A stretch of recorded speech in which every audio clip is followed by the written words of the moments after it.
Moi, personnellement, quand j'ai regardé ces chiffres-là, je me suis demandé si les chiffres n'étaient pas un reflet des préoccupations de la majorité, de la génération, si on veut, qui est majoritaire, comme on a parlé de la pyramide démographique. Là. Quand on regarde ça, ça a du sens, parce que si on dit que la grande majorité de la population a 45 ans et plus, ça s'explique bien là, que 26% des dons soient faits aux œuvres religieuses et à la santé, parce que plus on vieillit, on est préoccupé, plus on est préoccupé par notre santé. Ça, pour moi, ça parle beaucoup. Ce que ça dit aussi, puis ça, c'est le questionnement que j'ai, c'est, donc, voyez-vous, là, on le sait très bien qu'on devient une société laïque de plus en plus, que la religion ne fait plus vraiment partie de nos habitudes, de nos mœurs et tout ça. Moi, le questionnement que j'ai, c'est est-ce qu'on est en train de perdre la culture de la collaboration, de la coopération? Parce que la religion catholique sert encore et a beaucoup servi à éveiller les gens au partage. Donc, moi, c'est une question que je pose, que je me demande.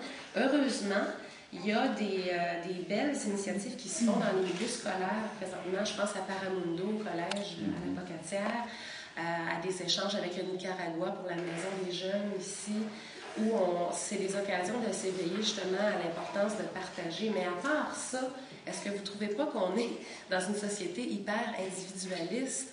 Oui, je suis levé parce que je lisais il n'y a pas longtemps de Bernard Hémon qui fait les films, qui a fait la neuvaine, il y a la donation qui passe présentement. Puis il disait justement cette réflexion, le monde ne peut pas continuer sans les vertus qui s'expriment dans une logique du don, contraire à l'ordre néolibéral. Et l'ordre néolibéral, c'est beaucoup l'individualisme. Chaque geste de générosité, de solidarité, chaque fragile tentative de transmission est un acte de résistance par lequel le monde se poursuit. Puis à un moment donné, il dit qu'il faut empêcher que le désert ne s'étende, le désert de l'individualisme. Et je pense que c'est ça, il y a des valeurs qui ont été très promues au niveau de l'Église et de la religion, mais je pense qu'ils sont fondamentalement aussi des vraies valeurs humaines.